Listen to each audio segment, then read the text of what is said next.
Okay, welcome to the show. We're up to 19, nearly reaching a milestone next week, gents. Nearly reaching a milestone. So, here we are again. What's been popping this week?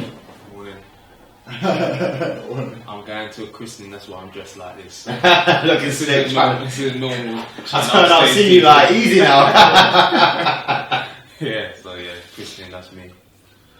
This week's been alright. Stormy's gone on one. So has he actually gone number one? Yeah. On what charts has he gone number one? The top something. I don't even miss the charts anymore. Top 40 charts. Okay. So he went number one. There was a massive drive at the end of the week to getting everyone to buy the physical albums.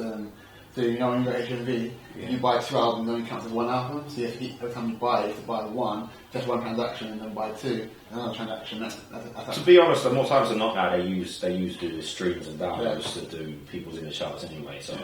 But to be fair, they've just blown up that him and Ed Sheeran cover that they do. To be fair, I like it. It's a bit in there, but that's blowing up like loads of people. But he had another shape of you, whatever it's called, remix. Yeah.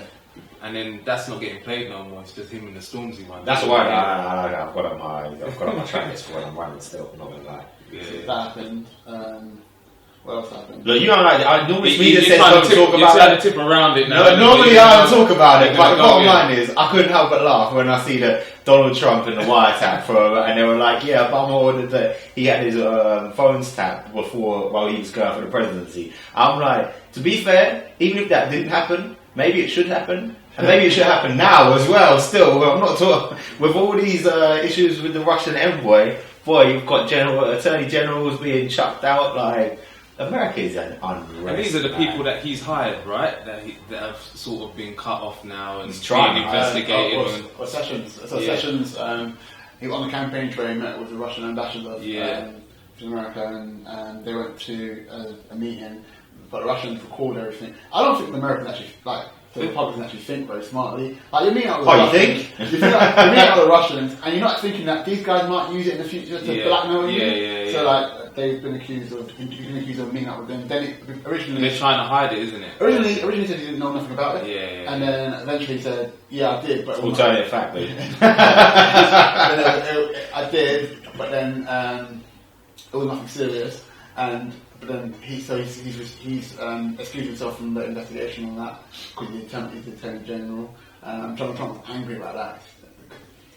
And then also this week, you see the picture with what's his name, Conway, and in the White House on the sofa. Oh yeah. The sofa and the black guy. That was a trippy. That was as surreal as anything I've seen so far in the whole Trump presidency. That sexual connotation. It looked like, but it had to be staged, right? The way that was put together, I was like, what? You have to be. I feel like everything is just for publicity. Like, it's all just part of the shady bunch, right? Ready to put on. I feel like sooner or later, when he starts firing his people in his cabinet, they're actually going to put it on TV. Like, literally, it's going to be TV reality show. Yeah, presidency in the modern day presidency. It's TV crazy. Reality show. It's crazy. Also, I'll blow up. Arnold Schwarzenegger resigned from The Apprentice because of bad ratings. They blamed it on Trump, but Trump said he didn't resign. He got fired. So actually, it's been mad. With America, I think it's crazy that every week there's something going on. There's not been any week of calm. It's been crazy. What do you expect when you put Donald Trump in charge? I did like the fact that the first bill that they went for Brexit got turned down as well. The one around people's human rights. Yeah. I just liked it because I'm just happy with the fact it's not going as smoothly as they like. It's all a bullshit. They must have known it was going to happen like that. I think it's a balance though, because I understand why laws did it because you have to protect the European people. It makes sense to protect the European people that are already here.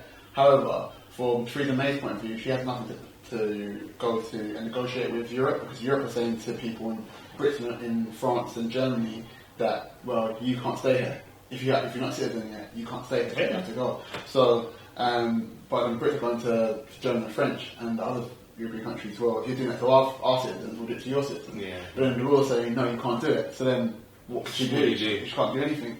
So it's all a nonsense. I still don't understand her drive. She acts every time she goes on about this. She goes on like she was one of the ones who drove it. She acts like it's something in her heart, and all it is I need to speak for the people. You're not speaking for the people. Like at the end of the day, it was.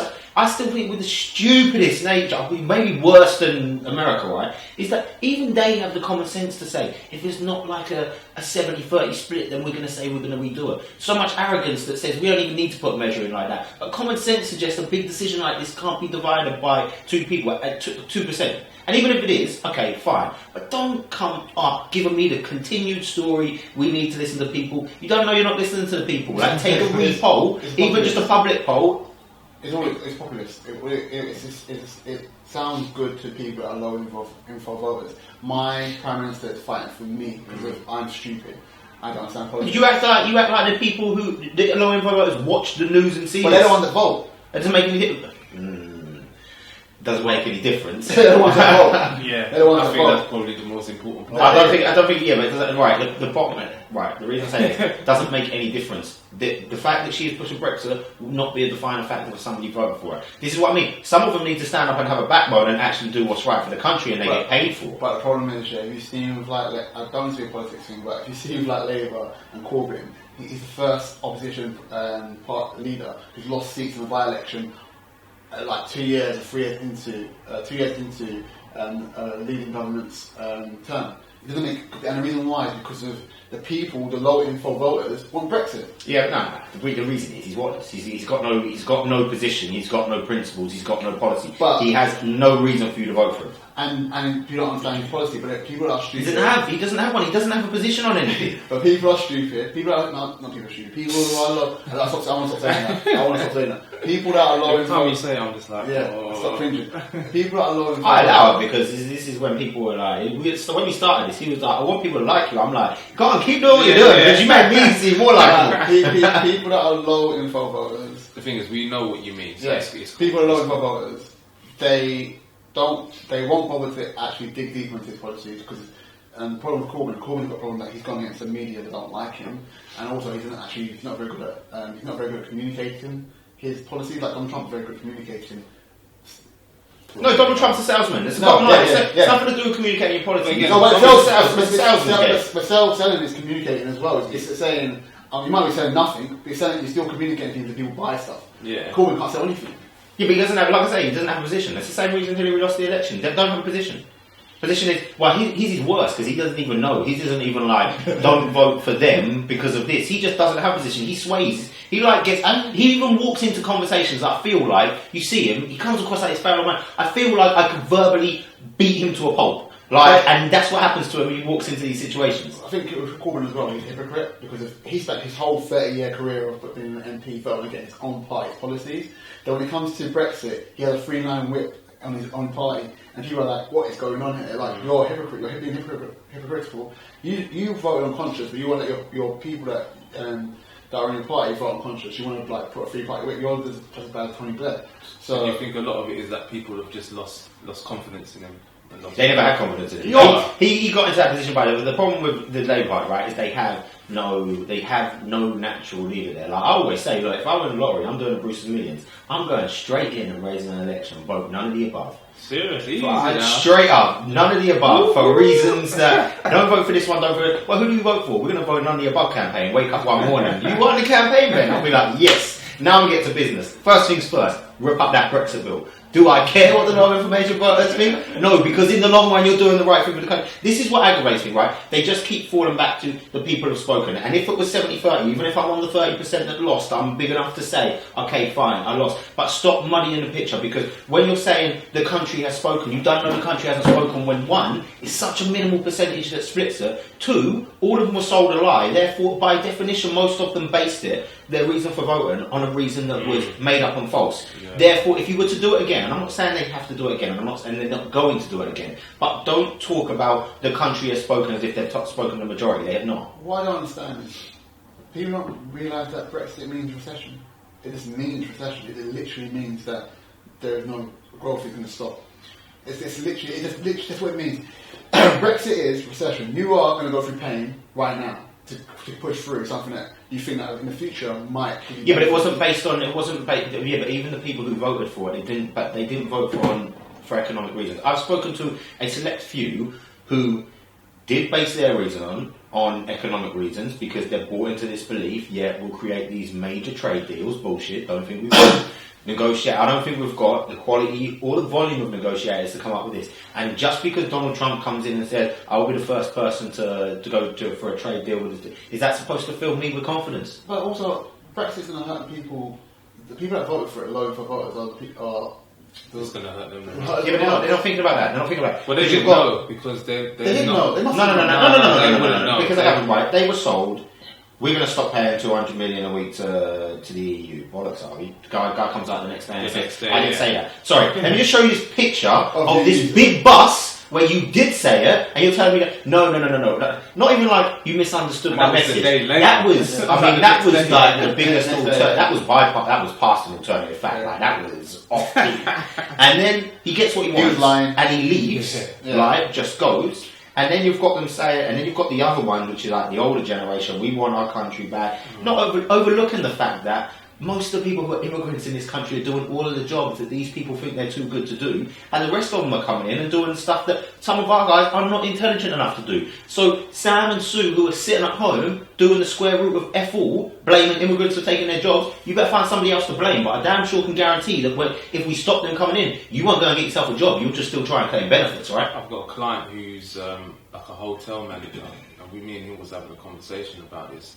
And he was saying, if this is something that happens where everybody has to go, it was like, even the hotel industry is just going to go hotel industry, because all the cleaners and the staff, the kitchen staff, the bar staff, and all of this. It's like bottom line is you're not going to. We're not what they've gone for. How did they think it was going to be feasibly possible to get all immigrants out of the country anyway, right? Because there's one thing stopping more coming in. Do you think we have some? It's almost like, it's funny because if you go and speak to them about what these are the kind of people who would probably agree with what Donald Trump is doing. Yeah. But it's the equivalent of what Donald Trump and the States are trying to do to Mexico, right? Like overlooking the fact that we already have control, so we've got controls to stop illegal immigrants coming in. Just like America has parts of a wall up already, right? Yeah. But now they're trying to do the full stop and then say we're going to ship them out of the country. Exactly how are you going to go about that? All of this at the same time as lowering costs. We're going to start doing all of these things which we didn't have enough money to do before. But don't worry, we'll pull money out of somewhere, some black fucking hole, and then we'll fund it here to satisfy what you want. And you get rid of them again. You get rid of all the immigrants. You're going to get people. We're going to have loads of jobs which aren't getting done, and people aren't going to want to do them. They're still going to want to claim benefits, right? Because for most people, they can get as much claiming benefits as doing nothing. And then the banks. You know what's terrifying? Is that in the next 5 to 10 years, a lot of the jobs will be automated. So a lot of the job sector is going to go anyway. So before, people say that, go back in time and go back to how Britain used to be great or America used to be great. Those jobs have gone forever. They're not coming back. Yeah, but that's manufacturing. No, manufacturing, service jobs are going. They're saying now, there's no point in studying for law because of computers can actually argue law better than humans. No, but that's not going to. So right, you're going to automate to a certain. It's not one. First off, technology is not terrifying, and let's just be. No, I'm not saying. I'm not saying technology is terrifying. No, I understand that. I'm saying you're looking into the future. Yeah, what people want to go back to is not going to happen. Yeah, but I understand that. But technology grows exponentially at basically the same rate. We've just reached a point in time where we're going to automate a lot, but it's no different to go back 20 years. There were jobs that have been populated and streamlined. So again, the reason I use the manufacturing is a lot of people are like, they think that we can create these great deals because they grew up in a time where you had car plants and factories, right? And you were meant to grow up, go out, wife was at home, husband went to the factory, done that. That time's gone. We don't have that industry That's what I'm saying. So what's terrifying is that... But what I mean is people move with the times. And people are not moving with the times because they thought Brexit is backwards. That's what I'm saying. Brexit is a backward step. If time keeps going forward and people want to go backwards, they're going against the type. No, but that's not making. But the people. So when you look at the majority of where these votes came from, I don't think we're moving backwards. In general, people will adapt with this. We're not happy about it, but we'll adapt with it, right? The people who voted for this. Well, what type of people do you mean will adapt? Because you're talking people about like yourself. No. I'm talking about those people. Look at the demographics of where the votes came from. These are all the people who are sitting there already on benefits, who lost their jobs because they didn't have the manufacturing plants, right? before Brexit they weren't finding a replacement for it. After Brexit they're not going to find a replacement for it. I think this is the point you sort of I'm saying, but what I'm saying, before and after doesn't make any difference. It's just a point in time which gives them a different excuse. The people who are working, they were working before Brexit, they'll find a way to work after it. So all the people in the banking sectors in the cities, they'll find a way to work after it. I think it's going to get worse. I honestly think it's going to get worse because of those jobs that are in the north, that like Newcastle, Sunderland, where they voted for Brexit resoundingly, they're going to lose their jobs because as more things become more and more automated, they don't need them anymore. And then because of it's now more global, before you can go and have trade deals with Europe, you don't have that anymore.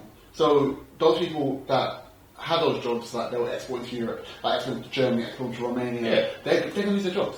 Yeah, but we know. Yeah, I'm not arguing that, but that's what I'm saying. That's what's terrifying about it. Well, no, because you feel okay. So I misunderstood because you still talked about automation. Yeah, lack of jobs and things being automated are two different things. What I'm saying is that Europe, I'm saying instead of trading and stuff, automation comes in. It's an added thing where people lose their jobs. With Europe going, it's an added. Yeah, but that's not. Yeah, but okay. So again, going out of the EU reduces the job sector anyway. The automation piece is going to go on whatever. That's going to go on whether we're in the EU or we're out. What I'm saying with the EU going, it's an added bad thing that's happened, negative thing that's happened. Oh, yeah, but we knew that. That's why people are pissed off about it. Like, this is why I said, can't we just have? And this is why I said originally, I was like, look, and I obviously can't have it, and I'm saying it jokingly, but I'm like, can't we just keep? I'll tell you what, just build a moat around London, and we'll keep it. Because this is what I'm saying is, it used to be that the UK had a strong, powerful economic power because you had the manufacturing plants and the rest of it. As you remove all of those, all of this economic power resides within, not even within London, within a square mile. Banks say that they're going to piss off and go to other countries, right? All of a sudden, that square mile doesn't even have power. So we're sitting down here like we want to go to our jobs and help feed the economy. Now you lot are voting us out of it, and we don't even have the option to do that anymore. And what you're going to get is. And then you've got the fear of the people who are making the most money. Let's be clear, as much as people hate against it, the people who are on that £500,000 wages and stuff and their £250,000 bonuses, boy, you know how much they get in tax? Like, you can hate them for as much money they're getting, but their taxes are feeding into the economy work. Once they go, the economy gets hit for everybody. But also what I'm saying is that, like, before, if jobs moved to France or moved to Germany, we could move to Germany because we could have free travel. Now we can't. We're stuck in the UK. If we have to go to America, going to America is not easy. To go into you're not going to America. That's what I'm saying. So in the UK, we're more or less fucked. We're more or less fucked. Moving around is not as easy as before. Where are we going to go? Before we go to Europe, we can't go to Europe. Where are we going to go? I don't think it is. I think in two ways and means, because I don't think Europe will cut off its nose to spite its own face. Like, and I'm not really even speaking about that. Most of the people who are going here, who are working over here in like public, in like the banking sector and the private sector, they don't necessarily come from here. They came over here for those jobs. They can move back out. What I'm saying is, they're still feeding into our economy, though. Whether it's the British people with the jobs or not, or people who have come over from France, Germany, wherever to do the jobs, it doesn't make any difference. What they're working and what they're paying back into the economy builds it up. However, by the by. Bottom line is, I don't agree with Brexit for the same reasons that I didn't agree with Brexit in the first place. It's not a silver bullet. It's not going to get you people on benefits back into your work because you're just going to find another excuse. There's a stupid-ass vote that we didn't put in place to say if it's under a 70-30 or a clear majority. The arrogance says that we didn't need to do that. No. Like I say, I've just got a reason. I said it to somebody the other day. I was like, I've got until 2019 to leave the country. She said, no, you don't need to do that because you feel people are racist. I'm not trying to leave because I feel that people die because I'm racist. I'm trying to leave because I feel like the economy is going to bomb and I can't be living with people that is populated by a country of ignorance. Like, but boy, that is what it is. That is what it is. I think what's going to happen in 2019, we're seeing a spike in like level of depression now, but I think 2019 you can see a bigger spike in level of depression because people are going to come to realization that their lives are fucked. Depression's a serious thing. So you're going to see. I like how it's fun though. I like because we always talk about what we're going to do, kind of the stuff that we're going to touch on. But I like how he always tries to bridge it in because I would have just been like, "Yeah, did you see that Stormzy video? It's about depression," and then he tries to bridge it. He was a nice little border, nice little transition, creative. So this week Stormzy released videos on talking about depression, battling depression. Well, the video wasn't all about depression, but there was a really good part in it about depression. I think people misunderstand what the word depression is. Like, we use depression interchangeably, but in a feeling of being down. A lot of people can be down and then they snap out of it and then they carry on with things. Depression is a thing where you're down for a longer period of time and you cannot, for some reason you cannot escape it with just feeling positively because it's not that easy. It's not an easy way of just escaping it. Like I say, I'm a kind of a workaholic. I like being busy. When I go on holidays and after 3 or 4 days I get depressed. And I don't mean I'm depressed. I just get down because I want to be active. So the question to you really is: have you ever been depressed, like properly depressed, not in the depressed that you've just said there? I've been because I've got short attention span. So it's very hard. So you mean you're short tempered, so you can't be depressed for too long? No, that's what I mean. It means that I don't dwell on things for very long because something else comes on that takes my attention. Yeah. So that even if I am down, something else will come along and take my attention and I snap out of it. Yeah, but I don't think so. I don't think you can underplay. So when you said there's different degrees of what depression is, I don't think you can underplay what depression is. I hate the London ambience, by the way. Bloody sirens. You don't hate them. You hate the sirens. That was my nutty, man. I was talking to somebody the other day and I was like, first time the sirens went past, I was on the phone to somebody. I was like, she's like, what the hell is that? I'm like, don't worry, it's just the London ambience. However, like I was saying, getting back to it. So you can't overlook just what a big thing depression is. So somebody feeling down, that's not depression. You might coin it as saying, I feel depressed. But depression is when you're in an actual state of anxiety where you can't get out of it. I think what I took from that video is not that people don't understand what depression is, it's more the fact that it's good to see that people are, I think it's one of those ones where people in general don't share when they've got depression because it's got like a bit of a taboo about it. Yeah. I think some people are overdoing it anyway. They're like, I'm depressed, and you boil down to it. I'm like, I don't really think you are depressed. They're just blurting out bullshit. But then you've got the people who genuinely are depressed, and I think it is empowering, as Stormzy said, like when he came out, it helps empower others around you when you're open and say, actually, I have been through depression. Because when you see somebody who's doing well in their life saying, actually, I was depressed, it helps kind of build people up who are in that position to say, I can get out of this. Yeah, because like the lady asked him, didn't she, what made you then decide to discuss it? Because he even thought he had his reservations about, should I actually put this out there? Because he's meant to be this big, strong character. And he's thinking, what would that look to my character? But I think it was a good thing that he put it out there, because like what you're saying, and it helps people to think that this person can be depressed, this person. So if I am depressed, it's not a disease, it's something that you can discuss. The number one killer of men, young men, is depression. It's not. I swear you've said the number one killer of people about 5 times for 5 different causes. No, that was black women. That wasn't me. I was pretty idiots. That wasn't me. The number one killer for young men is depression, because of men in a society, we don't talk about our problems, we don't discuss them, because we feel that if we discuss our issues, it makes us feel weak in front of our friends. People that we care about, and we care what they think about us. We think that they might think we're weak, and also we've got this thing that if you say you're weak, if you say you'll find something difficult, it signifies that you're weak, and then people say, "Oh, just be happy." If I'm depressed, just be happy. Why are you depressed for? You got a house over your head, you got food in your fridge. Why are you depressed for? But it's that thing where we don't discuss things. It's very hard as well. I think exactly. Do you know what it is? I think it builds a strength of character when you're able to show your vulnerabilities. Yeah. Like so for me, I'll be honest. I like to manage my own mind. When I've got troubles, I manage them myself. However, I'm quite able to talk about when I have failure and stuff. It helps strengthen yourself when you've got the security within yourself to say, yeah, I face challenges, but I was able to overcome, and this is what I go through. And then again, once you've made it out of it, it shows other people, right, this person was strong enough to make it out of it, but it also sets an example for people, look, that person who everything looks like it's rosy in their life actually has some stuff going on in the background, and that helps them to feel like, because when you're in depression as well, it's not something you get a quick fix for, and you need those kind of examples to build you up. Not just someone to say, not just going to sit with a shrink who can ask you open questions so you can release how you feel and go through all the fluffy stuff, right? You need actual examples to help you on top of kind of treatments and sessions that you have with people. All of those encapsulate into each other. So it's almost like if you can make it through it, there's a sense of, not responsibility, but there is an opportunity to take on a responsibility to be a role model for other people, to help get them out of a situation, knowing actually, when I was in this, I would have liked to see somebody who was in that. Or you might look back and say, when I was in that, I saw somebody who was going through that, who openly admitted they had problems, and that helped me think to myself, I'm strong enough to get through this. Well, I met with my cousin a couple of weeks ago, my younger cousin, and they always try and gas me up, you know, bring me up and you're a role model, you've done this, that. They probably look up to me.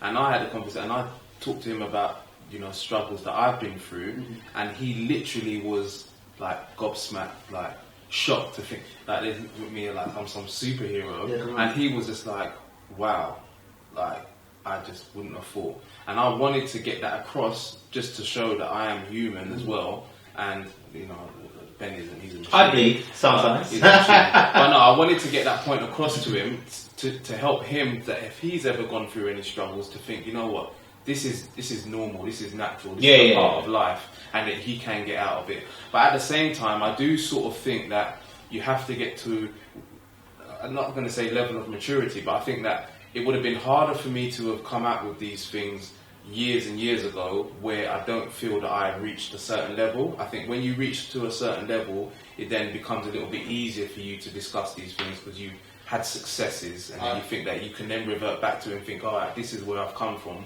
Whereas if you haven't reached a certain milestone, you maybe think that, I don't know. I don't think it's a level of I think it's a level of emotional maturity. Yeah. Okay, emotional. So not even milestones of, it is milestones to a degree, but those but milestones not will success help with milestones. that. Yeah, they will. Because some people will get there faster than others. Yeah. Some people might have a massive fail super early on, and because of that, you learn from that experience and it builds up. And some people might have loads of little incremental failures and successes and might reach that level of emotional maturity later on. But I would think the milestone definitely build in, and your emotional maturity is a milestone in itself. But I think that's what defines when you're ready to turn around and say, I am secure enough in myself to let people know I have vulnerabilities. I am human. Like, because vulnerabilities are part of human nature. Something you can piece over them, but for anybody who looks like they're absolutely invincible, nobody's invincible. No one's got to where they've got to. I think Denzel Washington does a really good commencement speech, which he did years ago when he did it, but he did a commencement speech at one of the universities,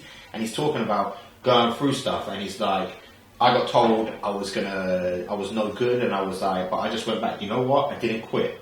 I kept going, and I failed, and I failed, and I failed, and I failed. And what did he say? He said, the saying goes that if you stand outside the barber shop for long enough, then you'll get a haircut. Yeah. Like, so if you keep going for it, you will soon get a chance. I think a lot of people don't see the struggle. Like, an example of that, when I did my exams for my ACCA, I failed my ACCA so many times. At one point, like, I would sit there crying by myself because I thought I couldn't do it. But the thing is with me is that I don't quit. Even if I want to quit, I just don't. I can't. So I'd be sitting at home just struggling with this, and I'd be working hard, and I'd go sit down, and I might freeze up, and it was to the point where I was like, maybe I can't do this. And there's certain songs that I listened to when I was studying, and I remember it, and they helped me get past the exam, because they were motivational songs, and maybe it was E.T. as well, listening to E.T. Eric Thomas, listening to his speeches, and just seeing people, and it helped me push past. Did you speak to anybody about what you was going through at the time? I'm lucky that my best friend is my mum. Yeah. So when I'm going through difficulties, and I can be openly honest with her, saying I can't do this. Yeah. And she will pick me up and say, yes, you can, or she'll tell me other ways of thinking and how maybe to like step back. I have other friends. I've got like my friend Coralie, who's probably my best friend, one of my best friends, and she's probably been through me for the whole journey of me doing my dance, and she's seen me go through things where I've been like, maybe I've times when I've cried by myself, and she's there, and I shared it with her. And then like even like with this group, like I was struggling with something like 2 weeks ago, and then listening to Ben say, like, even the offense thing, just picking up that kind of thing. Like you said, in this group, you pick up, you pick up things. Yeah. So like that helps me. Like even if I'm down about something, that hearing another like perspective. I don't tell Ben, but hearing Ben say that, like, well, okay, that's helped me my mindset. So I think it's also having the trust in people. because I find I open up easier when I trust people. Because I've done it before. I've opened up to someone, and then someone's used. I thought they used that weakness against me. Because when people I trust, that's who I find it easy to open up to. Because I think Stormzy did touch on it in his interview, the importance of good people around you. I know we've talked about it in the past about building your support group, but how important that is when you are going through struggles, being able to lean on people. So you were saying that you sort of manage things yourself, but you know some people may not be able to do that, and then being able to talk to people. He's had this thing where he's been brutally honest with me about things, and I've been surprised how open he is, because of, like, you see Ben, you think he's a machine, yeah. And then when he actually opens up about certain things, he can just put things out there, and I'm like, wow, he's like that. And for me, it shows that he actually trusts me. I was going to say that because when he trusts me, then that, because he trusts me, I feel like I can trust him, so I can then open up to him and tell him stuff, because if he's had the emotional intelligence and maturity to like say, well, this is me, Josh, and I feel like, well, if he can get to me, then I can trust him with my problems, and feel like he won't use that against me because he's been open honest with me. So do you know what it is though? So when I say everybody deals with it in a different way. When I say I deal, so I consider myself like an open book. So you ask me a question, I'll give you an honest answer. But more times than not, somebody says to me, "Oh, how you doing?" I'll be like, "I'm good." Might not necessarily good, but I'm like, I'm good because I know they're going through stuff. And somebody said to me before, they're like, you can't be good all the time. I'm like, look, in the grand scheme of things, I can handle my problems, but your problems in comparative ratio seem a bit more. So I'm more open and receptive to like, don't worry about whether I'm good or not. How are you? Like, and so I'm more of my natural approach is to be a helper of others. Hence why I don't always necessarily openly come out and say, oh yeah, I'm bad. But then when somebody asks me a question, I'll be openly honest. I don't have nothing to hide. Because that's why when we've had conversations, I lay stuff out on the table. We had conversations that you were winning before. What we were talking about, it was actually to do with, the conversation was around, I was like, because obviously we're at winning and everyone's like, with their misses and the rest of it. And I can't remember what came up, but I was like, I have no confidence when it comes to women. They're like, what? And I'm like, I don't have the confidence to walk across the room and just go and speak to a woman. But I'm like, once I say one word to her, I'm fine. I'll speak to somebody all night, and then everybody look around like, what? You have confidence, and because in everybody's mind, the thing is, to people who meet me now from the outside in, they look at it like this guy has used confidence. I'm like, but you have no idea where the humble beginnings I've started from. I'm the guy that wouldn't say boo to a goose. Like, I grew up, chubby kid, looked like Fat Albert. Like, show a picture to somebody, she went, "That's not you. Someone ate you." I'm like, trust me for what it is. They're like, "Oh, you look so cute." I'm like, I'm telling you, small, afro, chubby, studies at school, not cool. Absolute zero game going through school. Wasn't cute, wasn't cool. Life was tough. Like, so now, but all of that has built me up to be like, I went through like multiple stages. Like, I had that, and then I got to a point where I started going gym. I was like, literally no F's given for anything. I went to the other extreme. Everyone was like, I don't like you anymore, you got too much attitude. And then I kind of mirrored back on here. That's why I'm a kind of like Ben 10 version or something, because I've admitted and gone back and forth from each of the others. But again, for me, I handle my own stuff internally. I'll speak to people if I need to speak to people, but in general, I like to, and it's part of my whole internal resolution process, in that I like, when I need to speak to people, yes, it can help you out. It's always what I believe when somebody goes to psychologists. Psychologists don't really do much. They ask open questions for you to give. And so the thing is, I like to ask open questions to myself to come up with the corresponding answers to them. But that's only because I've done a lot of reading in that kind of psychology space to understand what I'm doing. So I'm like my own self-psychologist. However, like I say, if somebody asks me a question, I'm open. I think the only reason is, for me, is I'm a bit more like, I'm cool, but what's going on with you? And then if someone's got a problem, ask them a question. Some of the best conversations I have, not for me, for the recipient on the other side, is we have long conversations. I ain't saying nothing. I ain't saying nothing to you. Somebody will tell me what they're into. I spoke to a guy before, he's a mechanic. I asked him a few questions about that. I opened up a question about Formula 1. He spoke for about 25 minutes without me even intervening. I think Dopamine's book, How to Make Friends and Influence People. I just read that and I was practicing on people. This was back in the day when I first read it, and all I was doing literally was asking open questions to practice it. I remember when I was at 19 and I went on a date with a girl, and literally she spoke for the whole date. And I was just prompting her. And afterwards she was like, "This is the best day I've ever had." Like, and then I had a guy listen to everything I said. I'm like, "Well, I haven't said anything. You've spoken all night." But all she wanted to do is have someone to talk to and open up with. And I just prompt prompt. So okay, so you said this, okay, and then she carries on talking.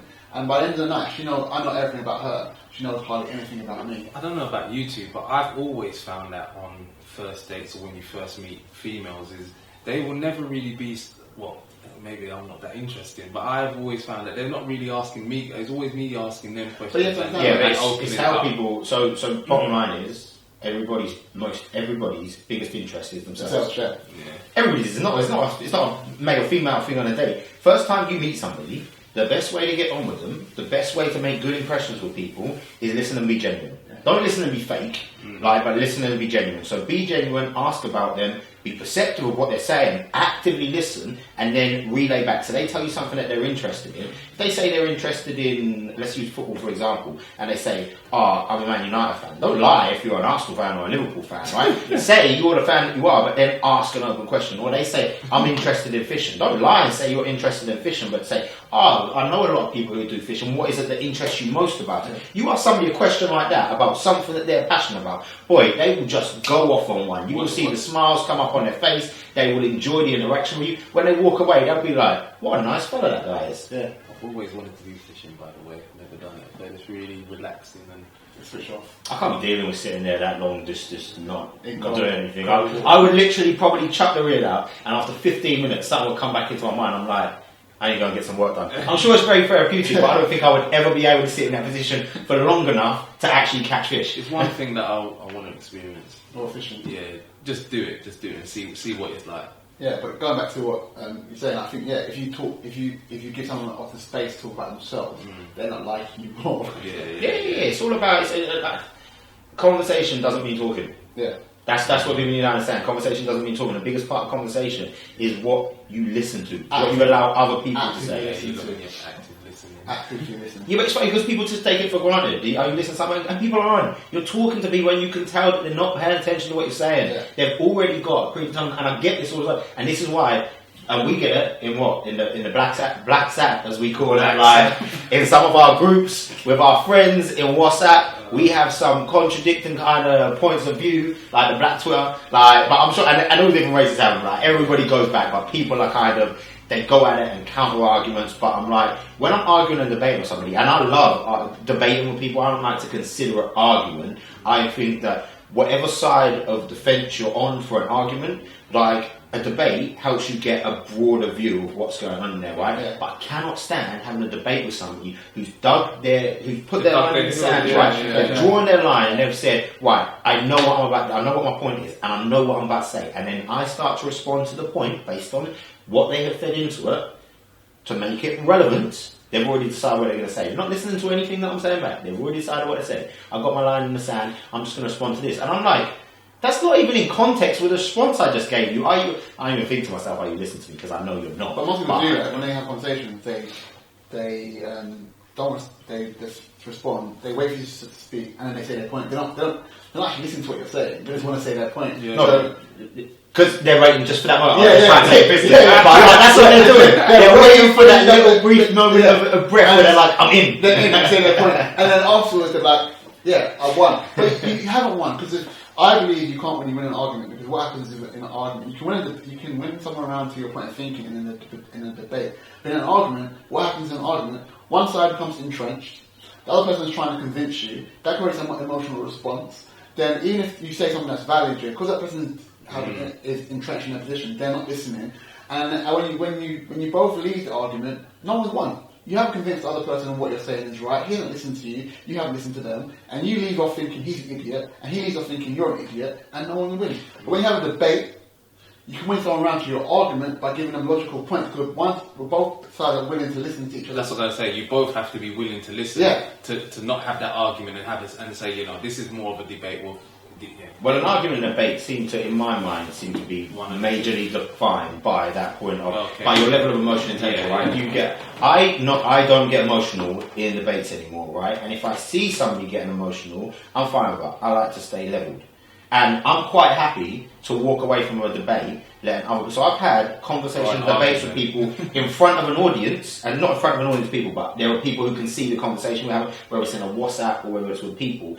I know I've won. I know my point it's very clear to everybody what's going on in this conversation. It's very clear who's bringing the rational and logical side of the argument to the table. And it's very clear who intellectually is winning this boxing match, right? I don't care if I have to walk away and this person thinks they've won because I know I can. I'm not going to continue to argue with somebody just because they want to have the last word. I don't care. If I've got the most intelligent word in there, then I'm fine with it. If you're not listening to me, then that's your thing. If it gets to a point where actually I am getting no value from what you are saying, I need to be in that debate anymore. But again, it comes down to that. And this is why, again, we've spoken about EQ, that your level of emotional intelligence is just applicable in so many different areas, because you get debates in the workplace, and it's the point of when a debate becomes an argument, because once you become emotionally tied into a conversation, your rational mind goes out of the way, and it prevents people from reaching a common goal. Yeah. This person decides, right, my pride dictates that I can't admit when I was wrong, and then I'm going to vehemently go at this person to prove that I'm right. They stop worrying about what is the actual logical outcome and solution, and just start worrying about, well, I just need to dig my heels in and say that I'm right and he's wrong. And then you can't reach any, you just can't collaborate. But I think there's a fine margin, because even if you don't have, well, you have that emotional side to think, I'm not going to get into an argument about this. But when you go into a debate, you want to win, and sometimes that can cloud your mind. That what, no matter what I say, I'm right. No matter what he says, he's wrong, because I think that I'm right. Okay, so example of this is when you made me read. I don't say, by the way, I don't say that I go into a debate. That's what I'm saying. That's what I was going to say. When I read So what is okay? When I read the book, Ego is the Enemy. Yeah. It explained to me why in arguments I get emotionally invested, because my ego is attached to the argument. Yeah. What we need to start doing is separating your ego from the argument you're making. Because when you do that, then you're open to listening to other people's point of view, and you're open to be persuaded around from your argument. I don't go into debate to win. I go into the debate to be some Muslim. I go into debate to be enlightened, because I want to hear someone's perspective on something. But also, I go into debates just to go in for a debate. I don't go in to win. So when you say you go into a debate just to go into a debate, what's the purpose? To enlighten. So it might be to enlighten someone else, or to actually have to get an overall view of like something. That's not a debate then. No, I would argue. So differently. It comes about for different reasons. Yeah. You can go into a situation where you sit down with a group of people who want to discuss a certain topic, and you know that there's going to be a discussion. Helps form a debate if you've got two different points of view. Yeah, but that's not. I don't know. As soon as you've got two different points of view, you've got a debate. It's two different sides. So when does it stop being a discussion and it starts being a debate? Well, discussion can be everyone have the same point of view, and everyone's discussing this fact. You get formalised debates where you have debates where people are there to genuinely go, this is my point of view, this is my point, this is topic, this is my side, and they're formally there to do that. And again, the debate escalates to an argument once people get emotionally invested and shouting around and the rest of it. But you see the House of Commons and they just get up in arms and literally making that noise stupidity. And because they've got back, even if they don't agree with it or not, they've got their party leader standing on this side, and they just have to go back and forth, and that's why you get the debates in the Commons, which really is just a rabble, right, at the end of the day. But then you get discussions where they might descend into a debate because I've got a different point of view to you. Now, there are some of them I might go for banter and I'll be like, I'm just going to win because I feel like I'm just going to win here. But some people go into it, they're like, because they go in their mind, all they're worried about is exactly that. They're tied, their ego says to them, I know what my view is. I won't change my view for love nor money. Even if I'm secretly in my mind thinking this person's right, I can't. My pride won't let me say I'm wrong. And a lot of people, we talk about it when we're talking about the brilliant idiots all the time, right? Like Schultz is contrarian. He always likes to argue the other point. Like he always just gets it. He always wants to be in that area. I think it's not necessarily because of his ego. He's just a contrarian by literally the definition of it. Now, when I get into a debate, if I can have a debate with somebody, I like somebody to bring a different point of view to the table, because when I leave, it's not about who was right or wrong. I leave with a greater sense of understanding on the topic.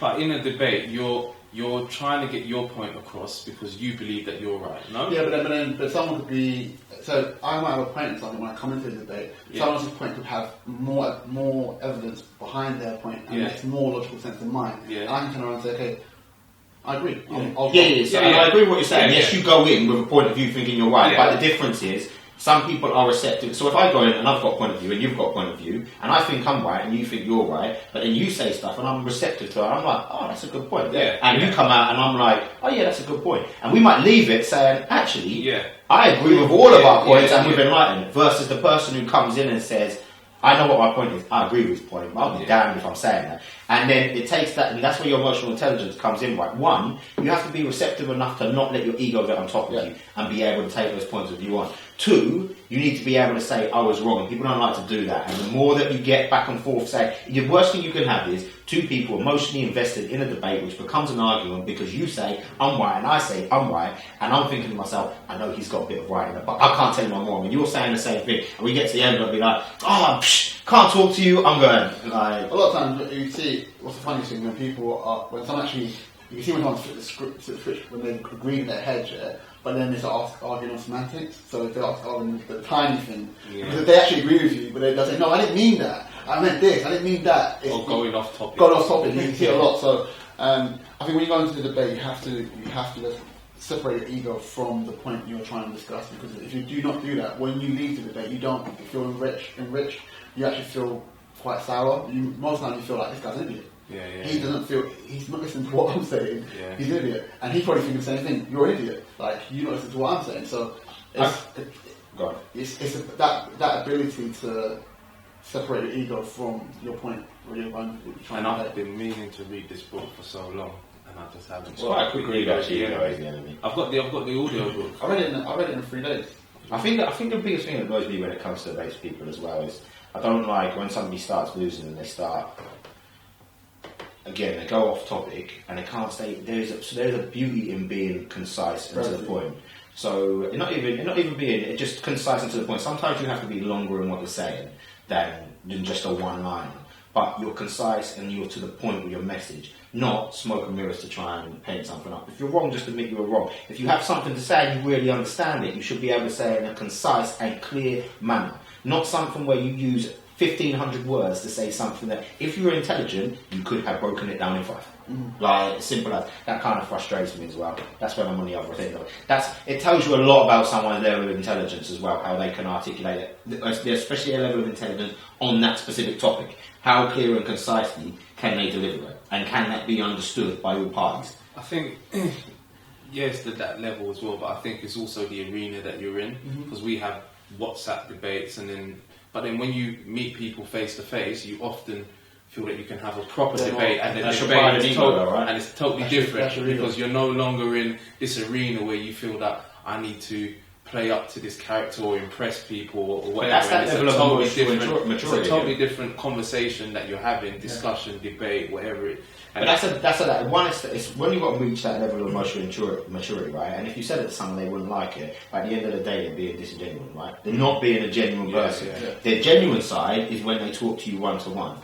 Their fake side is when they talk to you in front of a group of people and their ego dictates that they need to put up a front. And that's what I'd like to think, that if anybody talks about me behind my back or whatever, they will say, Leon is exactly the same in real life as he is on WhatsApp. I talk about you behind your back all the time. I say he's so fake. But if someone sees me on a Facebook or sees me on a Snapchat or sees me one-to-one or sees me on a WhatsApp, I'm the same person. I would like to think that anyway. But there's a value in consistency, and to be honest, in a lot of people I see it, and you can tell with people, and I don't lose respect for people when they're not consistent.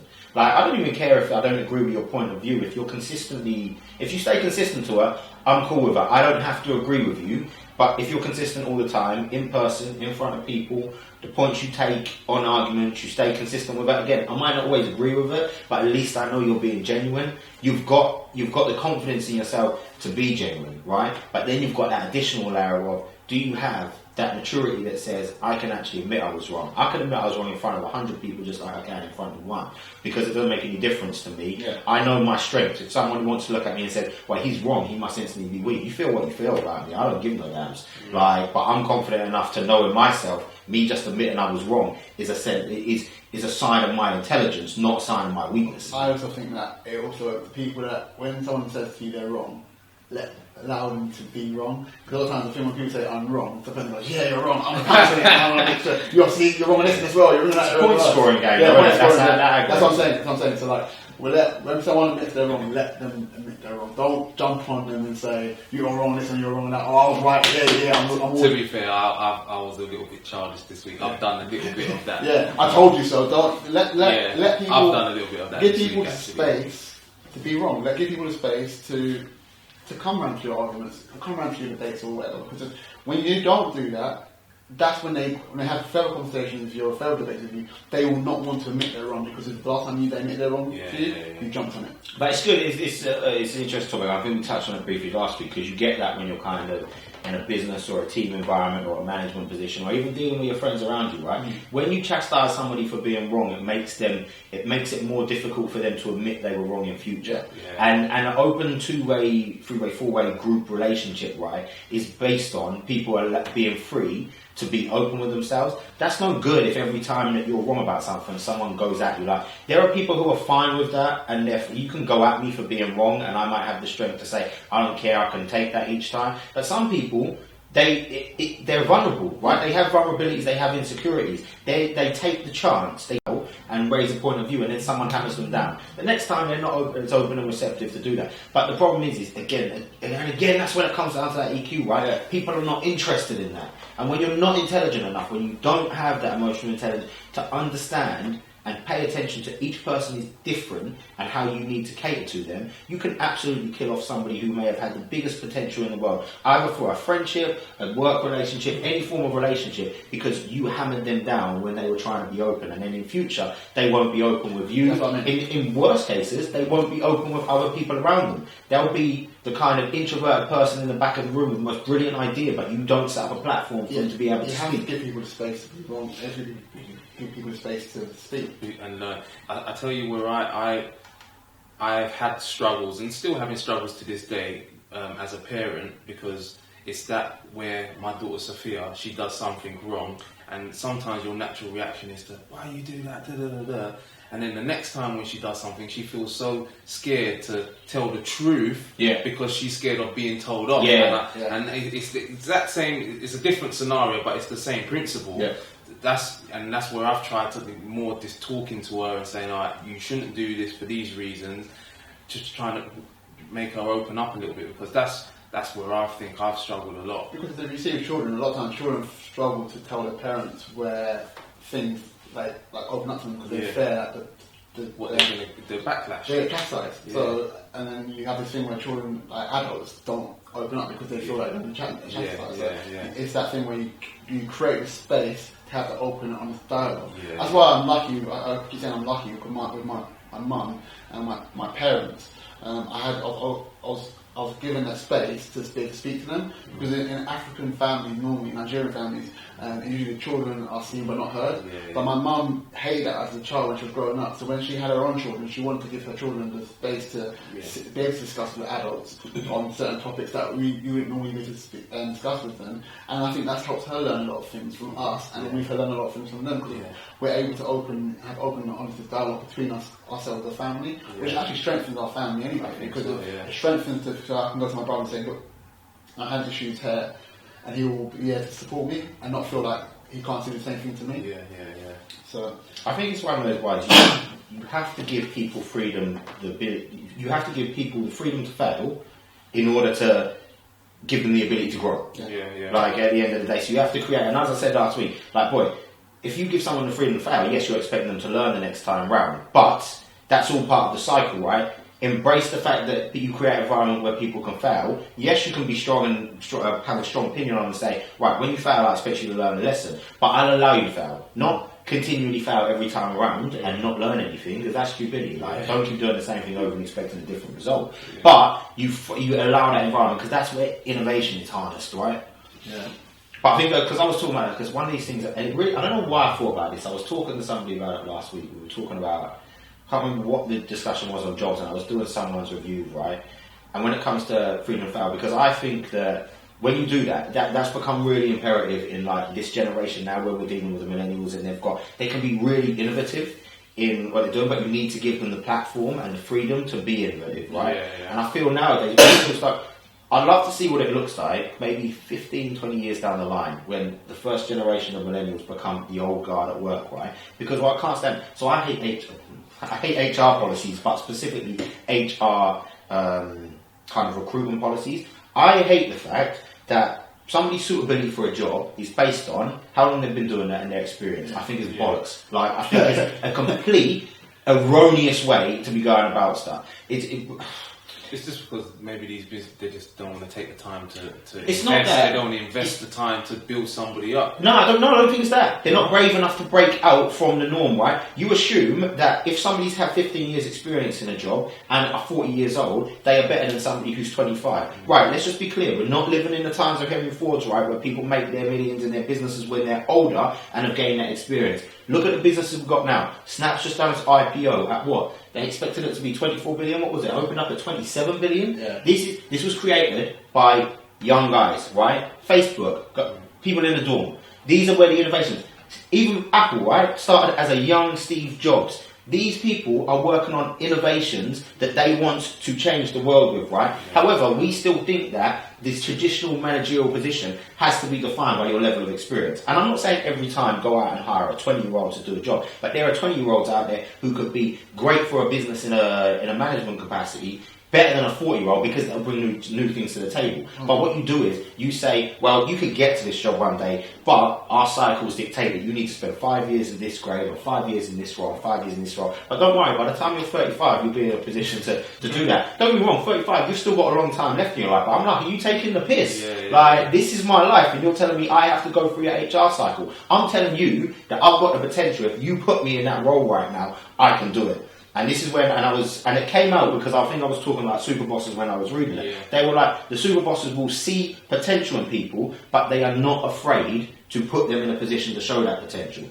Even to the point where the person and the individual may not think that they're prepared. So say you put a 25-year-old in a super senior management position, overlooking people who are traditionally you wouldn't be in that role till you're like 35, 40. But they have seen the potential with them and they've said, you know what, I will go out to break all the rules which we would normally go through for HR policies. I believe this person has got the potential, even if he doesn't know it right now, but I'm not going to allow his suitability for the job to be dictated by the standard measures. I'm not saying there's not any value in looking at experience. What I'm saying is I don't like the fact that it actually hampers and stops people. They're like, well, even when somebody will sit down to them and they'll be like, I think that you would be really good for the job. You just don't quite have those years on your CV yet. Yeah. What difference does it make? Your job and suitability for a job should not be defined by your age. It should be defined by, are you the person who can deliver the solution you're looking for in that role? And that just pisses me off, man. I would like to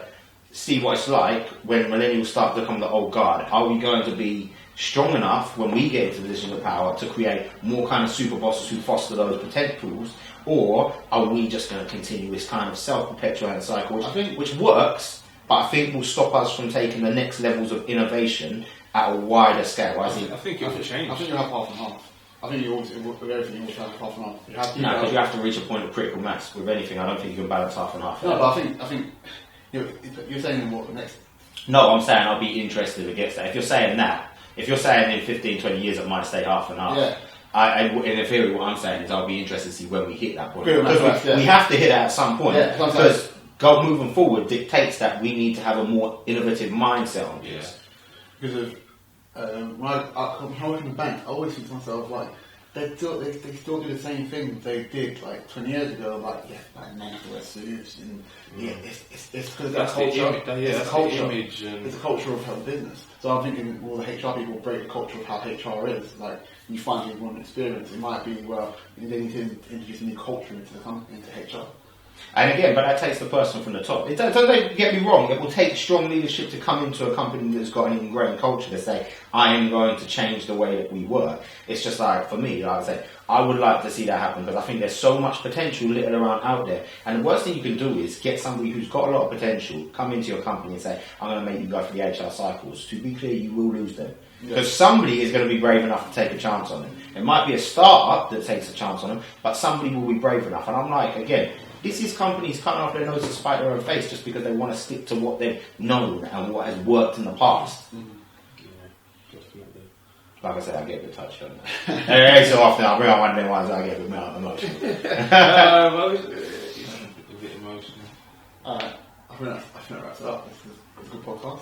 Yeah. Number 19, so next week, number 20.